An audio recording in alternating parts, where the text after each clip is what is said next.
Ben Herzberg will be holding the lecture. Brace yourself, DDos is coming.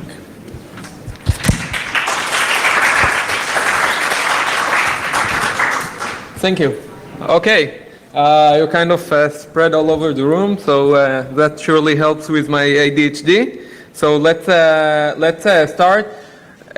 Start by saying that this is a part of a workshop, but because it was sort of a last-minute thing, it will be just an hour. So I'll try to squeeze in as much as we can. Hope it will be fun. We'll have some live demo, talk about DDos, and it will surely be fun. So first of all, let's start with me. I have two children, a boy and a girl. My career path was mainly offensive security and development. So that also hits what I like to do. And currently I'm the security research group manager for Imperva Incapsula, where we do DDoS mitigation, web application protection, and sophisticated automation attacks mitigation and such. So that's what I do. And there's also my social media skills, my social media links.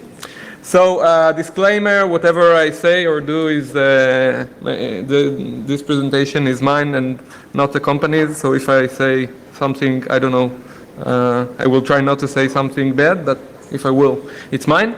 And we also have a small game rule, because I was in the talk 2 days ago and I saw that there's a tradition with the Rakia thing that's here. So since this is a DDoS talk, excluding this slide, which I have to explain the rule, whenever I say amplification, okay, there's a shot of whoever wants from this Rakia, but I need a volunteer to do this. So who wants to volunteer? I need someone responsible. So come on, someone to help me out here. I need someone responsible. We can wait until the end of the talk, okay? No stress. Come on. Okay. You? Okay. Yes? The volunteer needs to handle the shot issue when I say, whenever I say amplification. That's, but he has to be responsible, and also not give it to under 18. So lots of responsibility. So here it is. Okay. If I say amplification outside of this slide, and I will. So if you say anyone wants, I take a shot or what? No, you give a shot to whoever wants. To whoever. Yeah. Tough game. Okay, you don't need to stand there. You can sit. It's okay. No. Okay, you can stand as well. Okay, so let's start with the actual talk. So let's start with DDoS attacks, because I'm sure that many of you are familiar with the attacks, but let's do a small intro just in case. So what's a DDoS attack? A DDoS attack is any attack that is aimed at disrupting or denying service, any type of service. There are two terms, DDoS and DOS attacks. The difference is the extra D in the beginning, which means distributed. So any DOS attack is basically an attack that is aimed at disrupting service, right? A DDoS attack is distributed, meaning that we are running it through a lot of parallel machines. And the idea is first to leverage ourselves. So if I have 1 megabit and I'm using 100 other machines who has 1 megabit, I have now 100 megabit or gigabit. So that's the first thing, and it's another layer of separation between the attacker and the victims, as we will soon see. But the terms are used interchangeably today. So today, mostly when it's referred to, it's DDoS attacks. Okay? So let's make another distinction between volumetric attacks and application layer attacks. Volumetric attacks are attacks that are aimed at sending a lot of traffic Well, usually it's either a lot of traffic or a lot of packets, a lot of small packets to the victim. Usually this is established using reflective amplification techniques. Okay? I needed someone responsible. Okay. So, no. You go ahead. Okay, so usually that technique that I was speaking about, I don't want people to get drunk in the beginning. So basically this technique, reflective, is basically sending a command, sending packets to a service, usually over UDP, where what's missing in UDP? Contradicted to TCP? Yeah, the triple handshake. So in UDP, I can say I'm the source and give a fake IP address, and then I'm asking a question, getting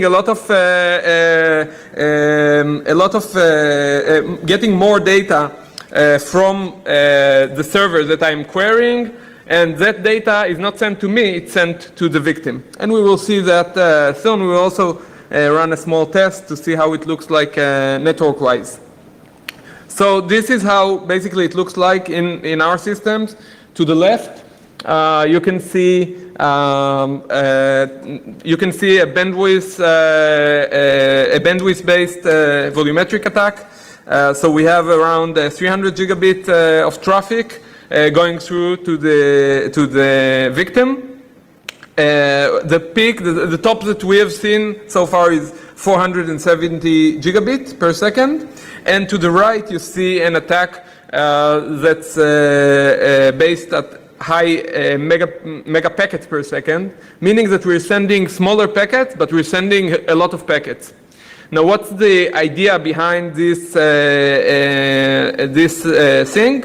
Basically, since we need to deny the service, we don't really care how. So one of the ways is to exhaust the bandwidth of our victim, and another way is to send so many packets that the controls, like the edge router and the firewall, will not be able to take care of, and then we also have denial of service.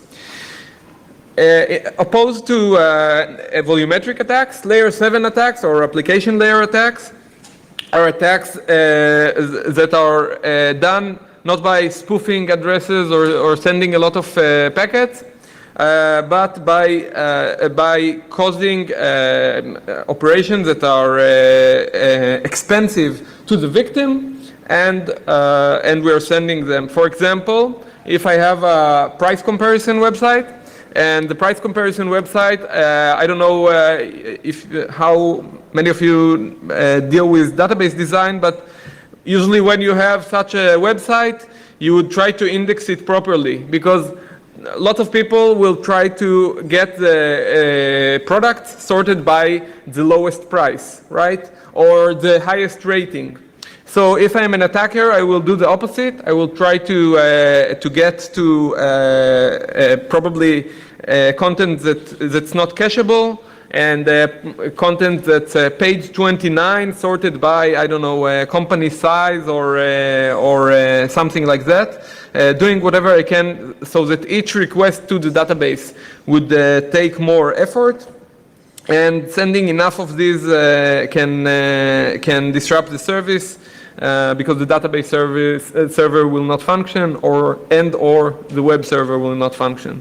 So the layer 7 attacks can also be logical. For example, if I have a bank account, if I have a bank, and I don't have a bank, but if I had a bank, and if the forgot password mechanism would, when I'm placing an email, let's say, it blocks this account until it resets the password, sends the new password by mail with the token link, it sends the activation link to the client. But then it blocks the account infinitely. If I can enumerate all the email addresses of the bank clients, I can deny service in a logical way by simply resetting all the passwords of all the clients. So that's another type.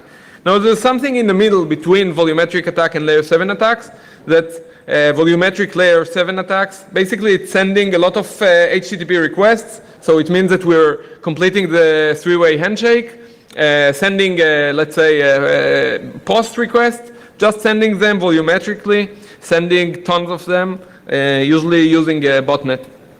So that's how those attacks look like. So we see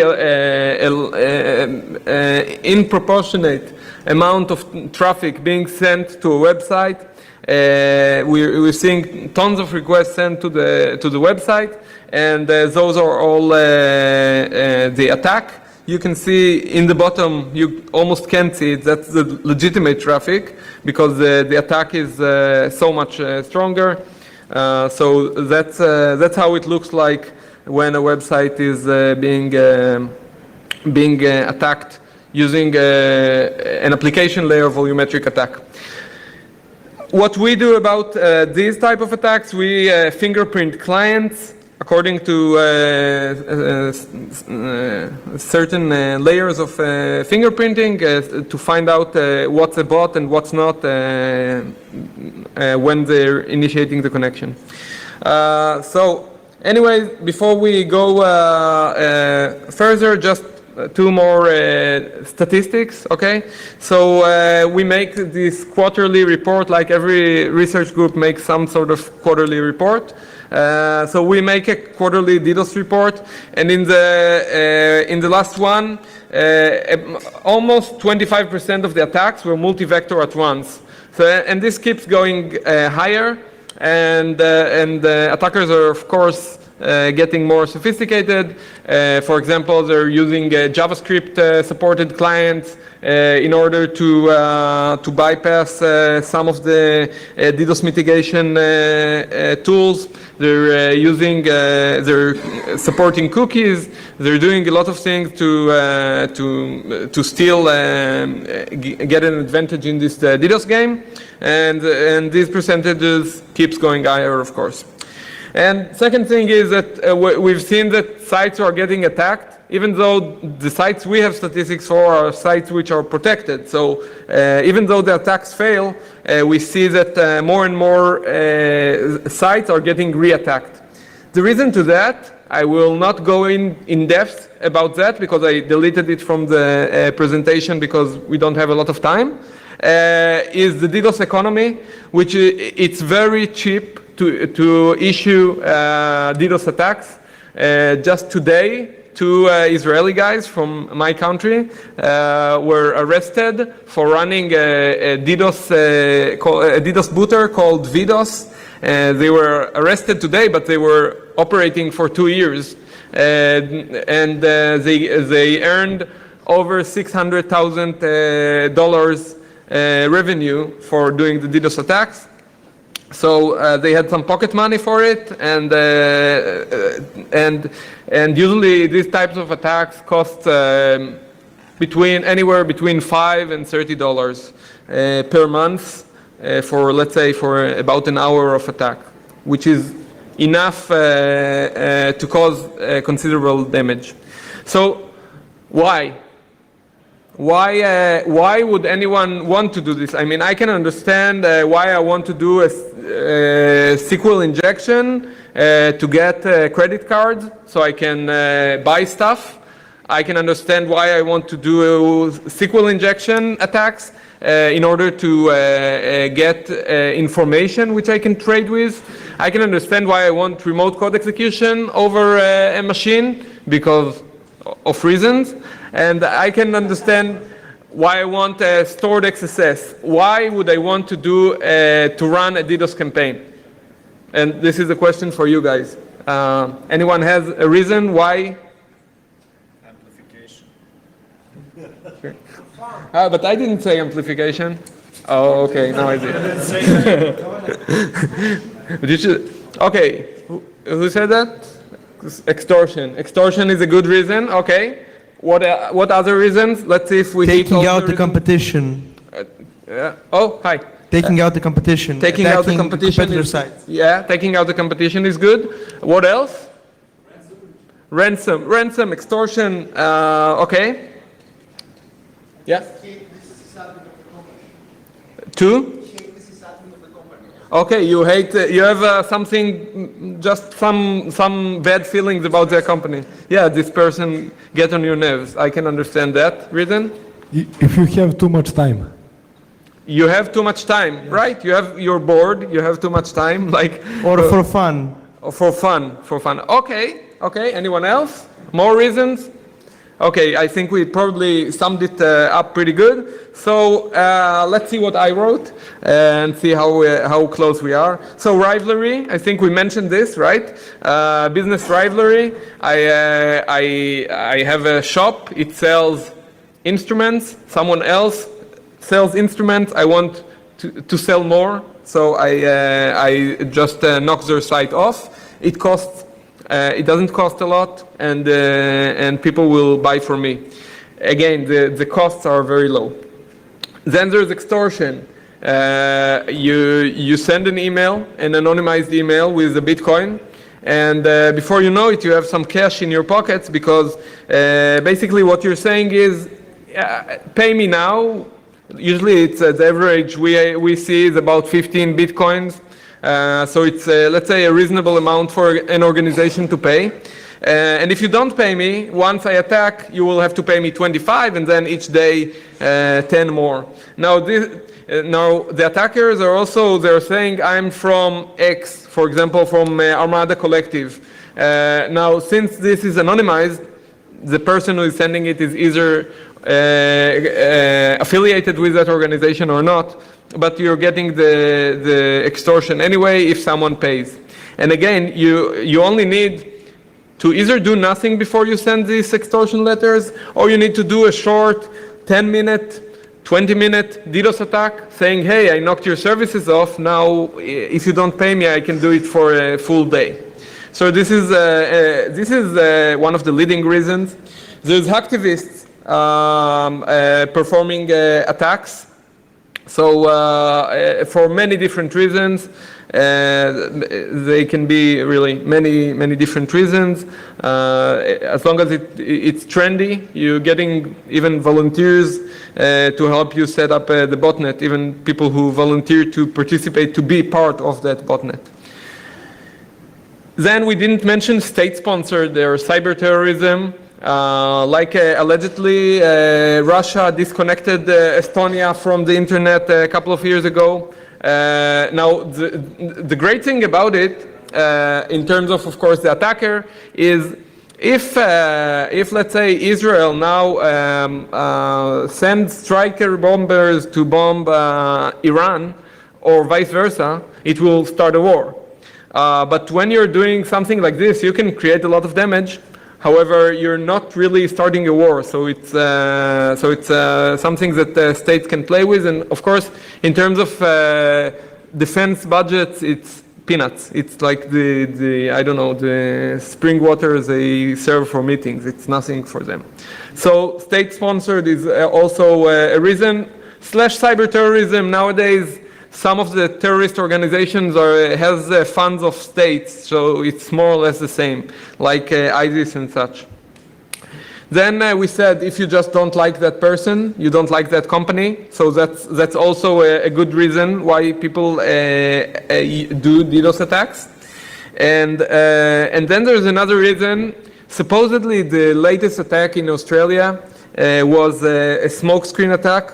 Meaning that there's a DDoS attack, everybody runs to the monitors, wants to get their network back up, and then a small attack, a breach happens, or any sort of more concealed attack happens. Now, this is one type of smokescreen. The other type is you're doing a DDoS, then the application switches to a DR, and then you attack the less defended. Maybe it's not up to date. Maybe it's not fully patched like the production site. So that's again another reason. And last but not least, LOLs. Sometimes people are bored, and that's what bored people do. We've seen attacks, for example, after soccer games, they're attacking the rival city or the rival team or the rival country, depending what's the game, and such attacks on pop stars, rock stars, etc., just because you don't like the same genre of music. So that's another reason. So now what I was thinking of doing is to simulate an attack, okay, a volumetric attack, and let's see what we're going to do. It's a simple demonstration, right? It's a very simple demonstration even, and I think that I hope that it gets you to think also in other ways about playing with network protocols as well, and see how fun it is if you're not already doing it. So when we're starting to do the simulation of the volumetric attack, let's just do a quick recap. Everybody knows the 7 layers OSI, right? Okay, so let's just do it quick. Let's not deal with the physical layer and layer 2 as well, as we're talking about attacks over the internet. So we're starting at layer 3. Layer 3 is IP protocol. Basically, it's the routing where you want to be going, like the address. I want to go to Novi Sad. Okay, I want to go to IP 8.8.8.8. So this is the IP. On top of IP, we have layer 4, which is transport protocol. Okay, cool. So what's your favorite transport protocol? UDP? Okay. There's no correct answer. It's a favorite protocol. So anyway, so there's mostly TCP and UDP. Like we mentioned, TCP has the 3-way handshake. So we will not use TCP for the demonstration, but we will use UDP. What is the most common application layer protocol on top of UDP? No. No? DNS. Okay. So DNS, and we'll use DNS. It's pretty classic. So this is the layer 7 protocol that we're going to be using. So in order to do that and to demonstrate some volumetric attacks, and now I know that when running this things will go wrong, so bear with me. Always with demos, this problem. So let's see what we're going to do. Tool introduction, Wireshark. As simple as possible, Wireshark. We're going to use Wireshark in order to see the packets coming in. HPing3. HPing3 is a very simple command line tool that you can use in order to send packets. Scapy. Scapy, which is a Python library for which you can do a lot of cool network stuff. And what we're going to use it for today is the coolest of them all, which is to create your own packets. You can control pretty much anything you want when you're crafting packets using Scapy. You can send illegal packets with illegal checksums. You can do whatever, pretty much whatever you want. You can say you're sending 4 records, but really include 5. You can do a lot of it. You can use it for fuzzing. You can do it for many other reasons, and I think that we should all use it for one thing or another. And let's have a quick glance of what we're going to do. So first of all, this is SYN flood. SYN flood is basically sending a TCP SYN packet saying, hi, the destination, which will go through IP. So hi 1.1.1.1, I'm 2.2.2.2, even though I'm not, okay? So we can't complete the 3-way handshake, but let's handshake. And the machine, on the other hand, will have to keep state of this connection, and it will send sure 2.2.2.2. Let's handshake, and it's sending the response to someone else. Okay, but we don't care about it, or we may even care about it, so we can change the attack. but that's basically a SYN flood. Let's look at a simple SYN flood. So let's run Kali.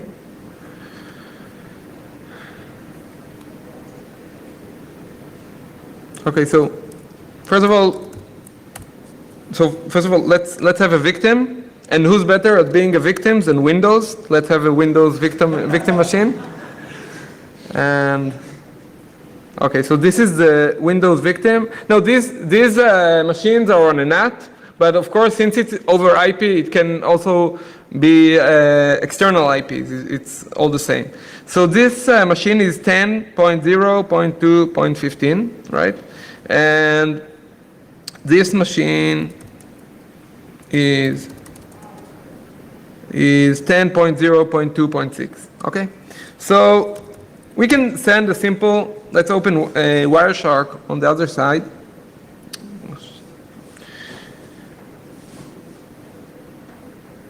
And we're opening that on a Windows machine.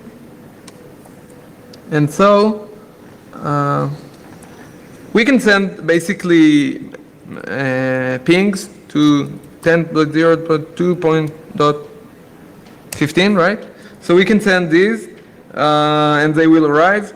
Unlike Windows, it's not ICMP pings, it's TCP pings. So let's stop it. So we can send that, but we can also send, say that we want to send SYN specifically, okay? And we want to send them real fast, okay? So we do flood, okay?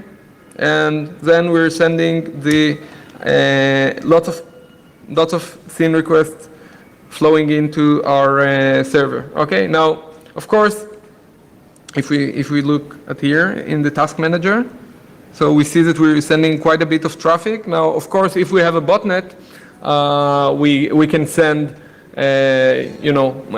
send it in the multiplication of the bots that we own. Let's stop this attack. Now, what you've seen is very is not spoofing the IP source, right? I'm sending it from my source IP. So you can also, I think it's run source, but maybe I'm wrong. Okay, run source, and then when I send this, let's see if Wireshark is still up. And when I do this, it will send it from random sources. Now, of course, okay, so it sends it from random sources, which is both more useful for filling up the table for our victim, and also more useful as in not sending our IP to the victim. Now, this is of course just a sample with HPing 3, and of course with many other tools, and basically any programming language, we can send tons of these packets. We can send different TCP flags, for example, send CNACs, send resets, send other flags, some of them to trick mitigation, DDoS mitigation appliances, and such. So you're getting the idea. This is HPing, and this is what it does, sends lots of packets. So we can also send an ACK flood, which is basically instead of -S, you're doing -A, and it sends the flag of ACK or CNAC. Again, mostly these games are used because in order to fool mitigation services of our victims. So, and we can do again a reflected attack by sending SYN packets and saying, I'm the victim. I'm sending you a SYN, and then all the victims, all the machines that I'm contacting will send back a CNAC to the real victim, which will get lots of packets from lots of different sources. So far, so good. Okay, so this is just sending packets. So let's look at another example. I think this will be even nicer. Let's look at the DNS amplification example. Okay, good. Are you drinking them yourself, or you're distributing it? No. Okay. Does anyone want a shot? Come on. Okay, good. So basically, with the DNS amplification, we spoke about it before, and what we're asking from the DNS server is any data, basically. In this example, and in most attacks, we will ask just give me anything you have on a domain, and then it will send all this reply to the victim. Now, the reason it's called amplified attacks is, I don't know. Then you get the shot. Okay, because I tricked you. Okay, this is a shot. This is like 5 shots in one. That's a Serbian shot. Serbia. That's a Serbian shot. Okay, I'll try not to trick you anymore. Okay, so basically, okay, so basically, in this type of attack, we're asking for a lot of data. So we're leveraging our power. We can send 40 bytes or slightly more, and the victim gets 400. So if we have a 1 gigabit connection, we can now have a 10 gigabit attack power. So let's see how we do that, okay? And this is, by the way, this is just a table I took from a NIST website, or from the US CERT site, sorry, showing different factors of the multiplication between sending the traffic and receiving the traffic, what you send and what the victim gets. Okay, so let's run one of these attacks. Okay, and for that we will have another virtual machine, which is Coop Bank. Okay, it's just a victim machine. It's just a DNS for this example, at least. It's just a DNS. It runs bind on it. Bind is the common Linux DNS. And bind, the way it works, it's very simple to work. This is not the scope, but we can define DNS records in it, and it replies with the DNS information. So if we have this, so this is the DNS record for coopbank.com. It has bunch of, I wanted to say bunch of shit. It has bunch of records in it. So the name server, the A record, the text record, the MX, of course. So just a typical DNS record, which we're going to use. Another thing we're going to need is the IP of our DNS server. Now, this DNS server, and let's not get into a DNS recursion here, but this DNS server, the one that we're attacking, doesn't necessarily need to be the name server for that domain, because it can get all this information recursively. So there we have it, and our IP is 10.0.2.4. So now let's do the attack. First of all, let's clear Wireshark, and let's only look at traffic we have from 2. Was it 4 or 6? 4? 4 was the DNS server, or 4? Was it 4? Yeah. Okay. So we're looking for traffic coming from the DNS server. Now let's start the attack, and in order to do so, let's run Scapy. And now Scapy can either run as a standalone, or it can run as a module in Python. So because it's in Python, it's multi-platform. It can run on Linux. It can run on Mac, Windows. For Mac, it needs a little pushing to get it to work, but at least for me, it took some pushing, but eventually it worked. Okay, so we're going to define the packets that we're going to send. So let's start with IP. So we're just creating the object. IP is the IP. Let's call UDP as UDP.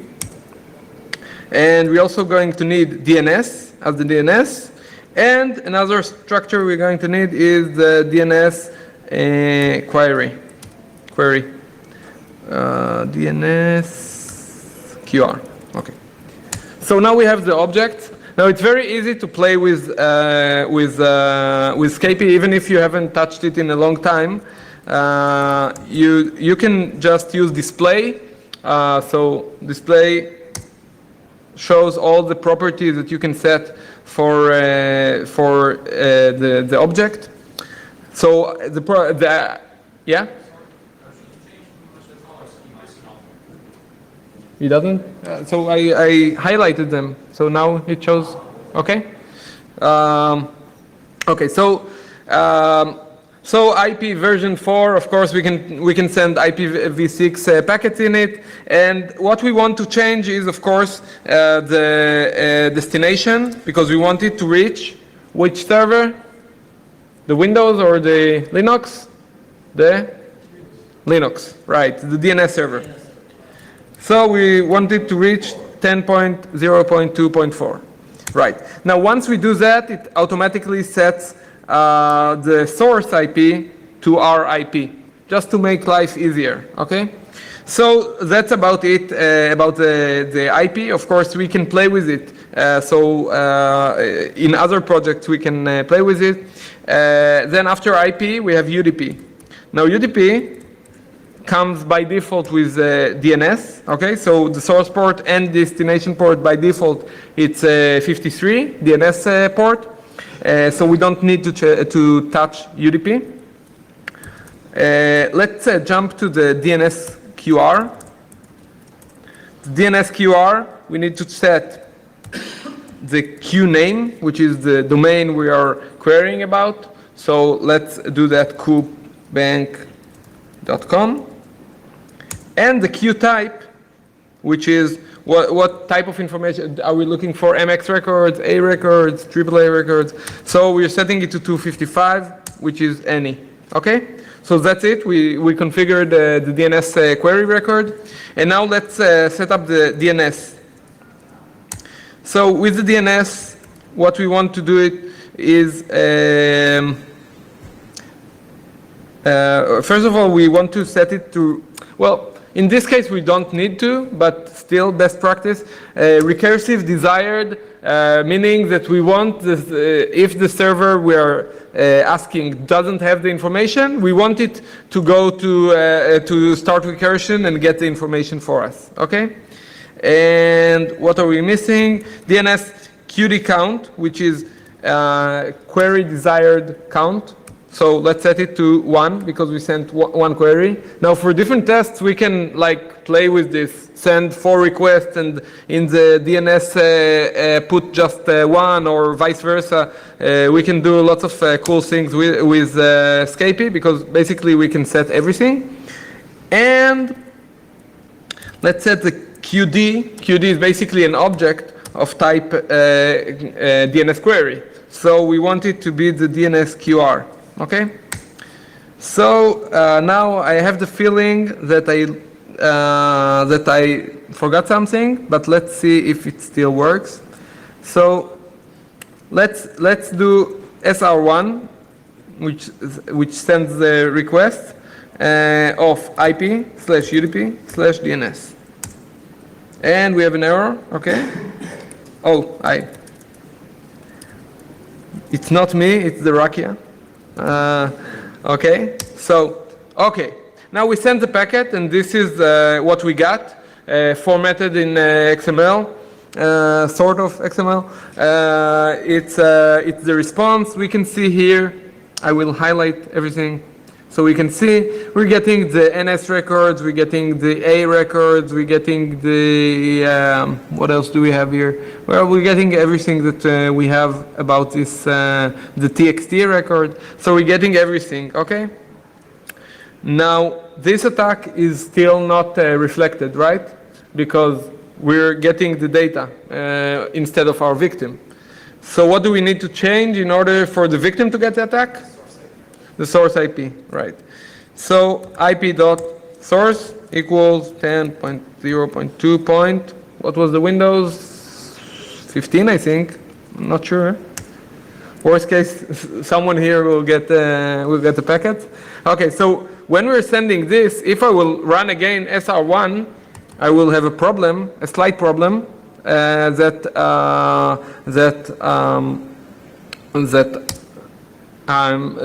Scapy is now waiting for more packets because I used SR1. So what I can do is use send. Send just sends it asynchronously and doesn't wait for a response. So when I'm doing send, it sends one packet. And now in Wireshark, let's clear it, but we've seen that it got the packet. In Wireshark, it got the packet, okay? Now, this is just an example, of course, but the length here is 402 bytes of of what we got. Then actually, by the way, because of Windows, it also sent an ICMP of destination unreachable because the port was unreachable because we don't have a DNS waiting on port 53 to listen for this. So basically, let's use Python's built-in length function to see how long is the packet that we're sending. Okay. So the packet we're sending is 58 bytes, and the packet we are getting is 402, not including the ICMP, which is another 430 to our outbound traffic. But that means that basically 58 divide by 402, that means that the amplification factor is about 6 times, okay? Now it all depends on the amount of DNS records we have, but that's the amplification factor that we have here, about 1 to 6. So this is how it works. We can also,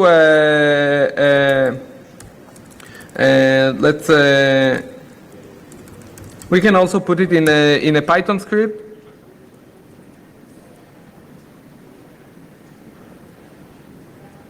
Oh, we're still in Scapy. We can put it in a Python script. Because of time limitations, let me just show you a small test here. But basically, because it's also a Python module, we can use it in Python. So this thing does the same. It does exactly the same as we've done here, command line. But then afterwards, it just runs a loop, sending 100,000 packets to our victim.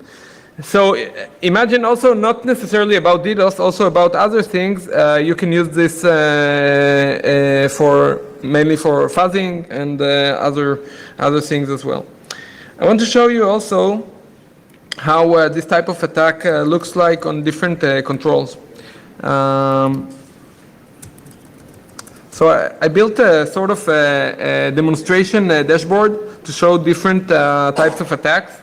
Okay.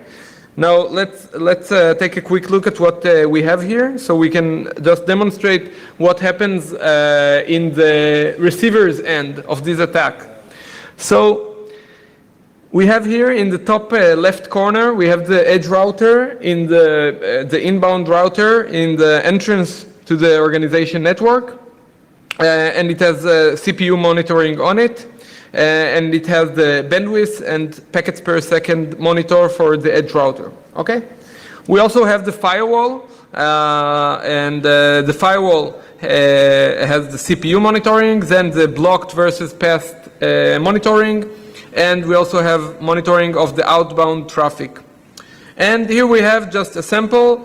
High-level sample of, we have a web server and a database server. So the web server, we have CPU, RAM, storage, and requests per second.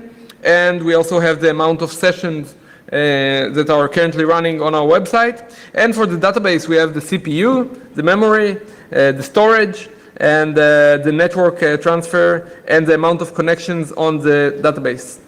And in here, just for fun, we have a chat window. It's not just for fun, it's because a lot of times we're getting the information about DDoS attacks not from the actual network controls, but from our clients, whether they're inside the organization or outside. So let's go to attacks.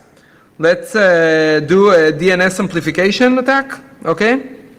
So, when we're doing a DNS amplification attack, and of course, the times varies, okay? It may take 5 seconds, it may take 5 minutes, but eventually what we have here is, first of all, a lot of times you're getting tickets, you're getting support tickets, like we have clients who can't access the website or any other web infrastructure. And then the edge router's CPU goes up because it needs to handle more traffic, but not by a lot. Not like if it has to handle a lot of packets per second. This is more of a bandwidth issue, but it doesn't need to take care of that many packets. So the CPU stays about the same. Packets per second stays about the same. The firewall starts working harder and starts blocking more and more illegal packets because no one is expecting those DNS requests coming at port 443 of our website, so it blocks them, but it still works harder. And the traffic out continues the same. The web server and database servers are pretty much the same. We may get a call from our ISP saying, hey, you're using a lot of more traffic, maybe you want to upgrade because you're selling more or you've started a campaign. And the web server starts to get less traffic. So if we're monitoring this, we're seeing an alert, not that it has 100% CPU, that it has less than usual CPU. And now basically with DNS amplification, in most cases what will happen after a while is null route, meaning that your ISP will cut you down or your bandwidth will simply be full, and that's it. And then your boss says, can you please step into my office for a second? So that's game over. So that's the DNS amplification like it looks in the control of the organization. Of course, everything varies. I would like to show another attack just to show the difference. I mentioned high PPS attacks before. So those are attacks again in the network level, but we're sending a lot of SYN packets. And so it's different, smaller packets, so the bandwidth, as you can see, it goes up but moderately, not by a lot, and the packets per second rises more. This is of course a demo dashboard, so you don't see all the fluctuations that you will see in the normal network, which will confuse you of course. And then starting getting complaints. And our firewall and edge router are now in a high PPS attack. They're now competing on who breaks first, depending on the model, depending on the configuration. For example, if we have packet inspection enabled, on one end it's good, it's trade-offs, right? On one end it's good because it's good to detect certain types of attacks. But on the other hand, because we have packet inspection, it will take more CPU per traffic. So again, we will see more and more blocked responses, and then probably the firewall will crash or the edge router will crash. So these two attacks, although very similar in terms of attack, you're sending traffic. You're either sending small packets of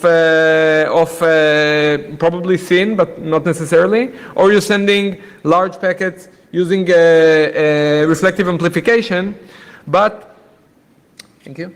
But I will drink water.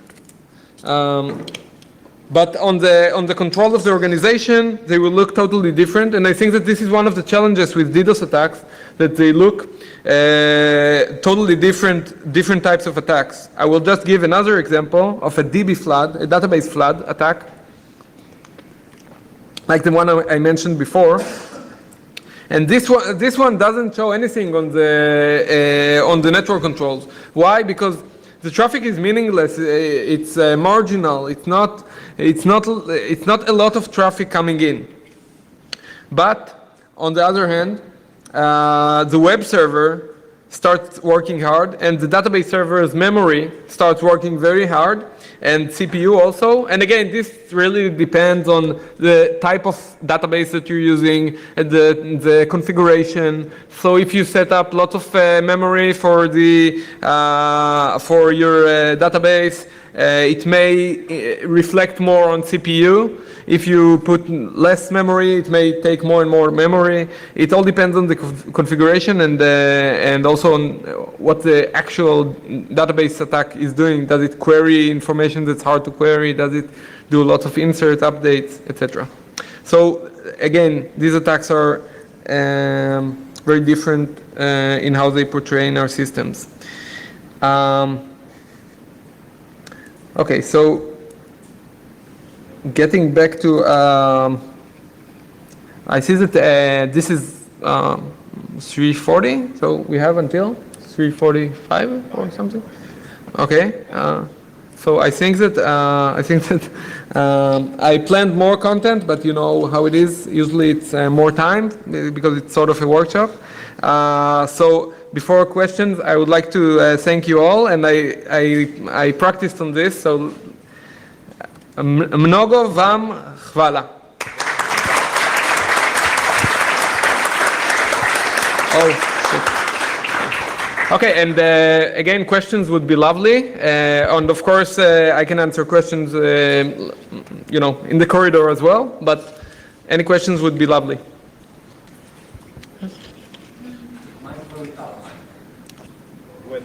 With mic, whichever you want.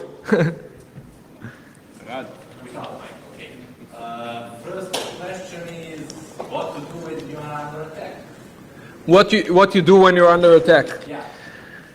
Well, this is first of all, it's I know that it's always the thing with information security, and also when I was in offensive security working as a penetration tester and head of offensive security, we always had clients coming to us when they were under attack. And of course, the simple solution would be plan ahead and don't get yourself in a position where you don't know what to do now because you're attacked. Now, it depends on the type of attack, but because attacks are versatile, of course, my initial instinct would be call in capsula, not me, but the sales guys, which will solve your problem. But seriously, because DDoS attacks are sometimes, or most times, using bandwidth that is more than the bandwidth you have, mostly the solution is to route your traffic through the cloud, either always or just when you're under attack. So basically what you're doing is, again, it differs between services, but you route your IP or subnet is routed through the cloud provider, like us, of course, and then it goes, let's say, through a GRE tunnel to your infrastructure, and it gets scrubbed in the cloud. Now there are also a lot of solutions in the organization, but if you will get saturated, if your bandwidth will get saturated, then you can have the best appliance that will actually know, and this is not the situation, but it will actually know for each packet in real time what's an attack and what's not. But since you're limited in your bandwidth, then you will still be down, because it's very easy to get a lot of bandwidth to get you down, unless you're Google or Microsoft or Amazon, where you have bandwidth to spare. You know, you have more bandwidth than the attacker, so this is not a problem for you. So most, if not all, DDoS mitigation services in the world are using cloud, either only cloud or a hybrid solution, meaning that part of the attack is mitigated in the cloud and part of it is in the organization. Hope that helps. Okay. Cool. I have a question. Okay. Can I ask you? So, Yes. do you perhaps read about bug bounties and such things? Because I remember vulnerability to the Facebook. I think it's a notes functionality. Okay. Sending the parameter to the picture link hosted on some website or the PDF file. Okay. So it uses the actual Facebook service and bandwidth attack size. So again, this is more or less the same. And I've seen a POC lately. I'm sorry, but I don't remember who's the researcher who did the demonstration. But same with Google, because Google has open redirect, and they don't see it as a security vulnerability. So if you're sending clients, you can send, for example, XHR requests in a web page to a client, then it goes to Google, and then Google redirects it to the web page, or you can use some of their services and use these services as an attack. There's also, for example, the Google Translate, where you can, check payloads without when actually Google is the one sending the request. So yeah, sure. If there's a service that allows you to send lots of traffic through it, then and of course, let's say that people will be reluctant in blocking Google to their application or blocking Facebook, then that may be a good idea. I don't know if it qualifies for their bug bounty. We'll have to ask them, but. Great talk. Where can I play with the dashboard? Where can you what? Play with the dashboard. With what dashboard? Well, the one you saw, the one you. The one. Screen. Well, first of all, the dashboards are in my machine. So if you can give you my password, and you can play with it, okay? And well, because it's still I'm working in a company. Still, I'm hoping that after this talk with the Rocky idea, which I didn't ask anyone about, I will still be working in my company. But anyway. So because it's a company, so it has to clear first. It's still, like a midway project. But once we will, I will be happy, to connect with you. And once it's publicly available for playing with, then I can send you the link.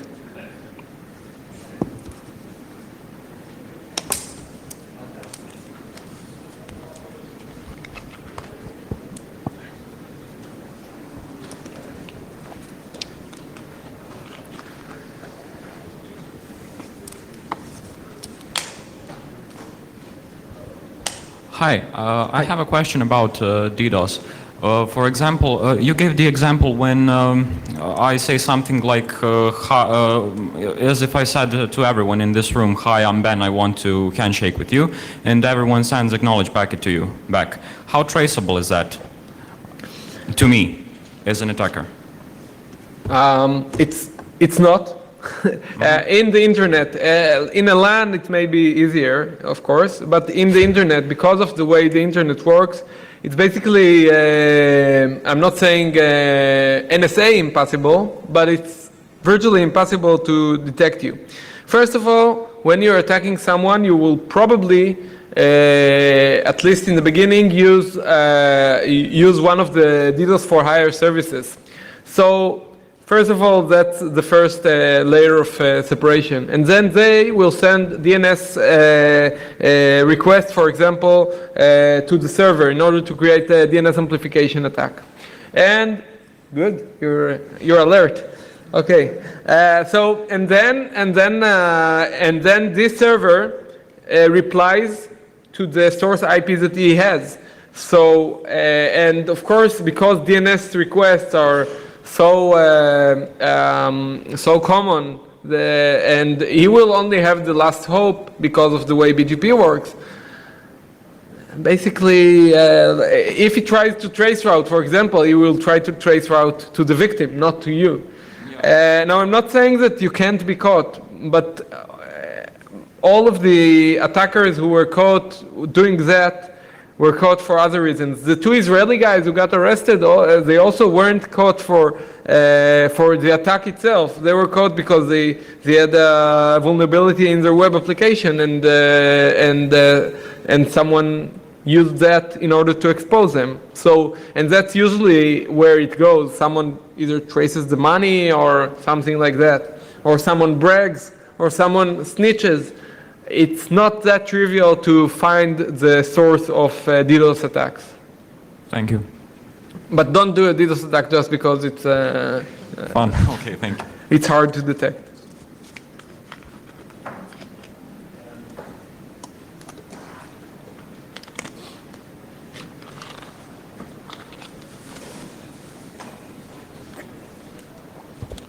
Hello, great presentation. Congratulations. I would like to ask you about the DB attacks. The what? NTP? Database attacks that you mentioned. Okay. The database Yeah. attacks. Is it actually the configuration of the database or the application that is written behind? Well, it can be both. Usually it's the application. When I was back in the days, in the good old days, where I used to hack sites for a living, be a penetration tester.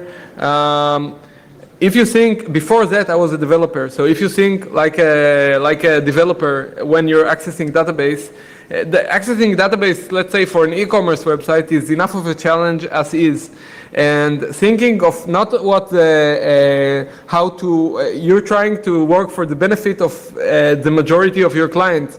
So you're setting the indexes that way. You can't index all the columns in all the tables, and you have to do trade-offs. And usually it's in the application layer.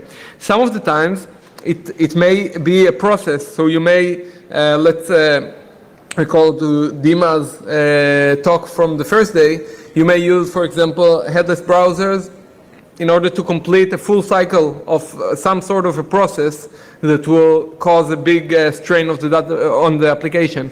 I can remember, for example, there was an application, a mapping application, that got as a parameter, it was sort of get image dot whatever, and then as a parameter, it got the size of the image that you want to do. And they used something like, I don't know, ASP, JPEG, ImageMagick or whatever in order to resize it. But it wasn't limited. So you could set it to 5 gigabytes. And when you do that, it consumes tons of memory. This is not database, of course. This is layer 7 attack, not database related, but I think it also answers your question. When doing a sophisticated web application, unfortunately, a lot of times the security comes in only when everything is finished and you're just doing a PT to get it published in the best case scenario. In the worst case scenario, you don't even do that. So, and when you do the penetration testing, usually DDoS is neglected, DOS is neglected. The penetration testers are always looking for the SQL injection, and that's good. That's what I was looking for as well. SQL injections, remote code executions, path traversals, etc., all the sexy stuff that you can get actual data from the system. Like measuring latencies between requests so you can prove that someone with one single machine can knock off your website. That's something that most penetration testers don't do. It's usually even outside of the scope of the project. So usually it's the application, not the configuration, because IT, and I'm saying this carefully, but IT and DevOps usually, well, I wouldn't say they usually follow best practices because they don't, but I would say that most of it is application still.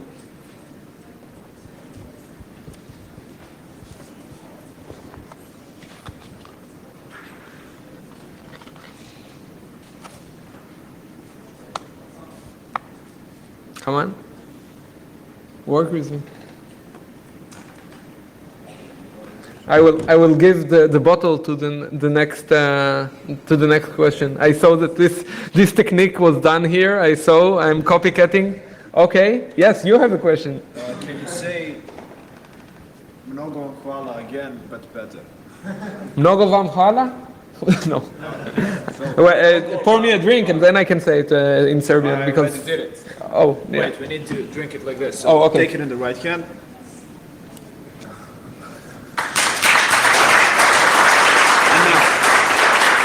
Mnogo wam chwala.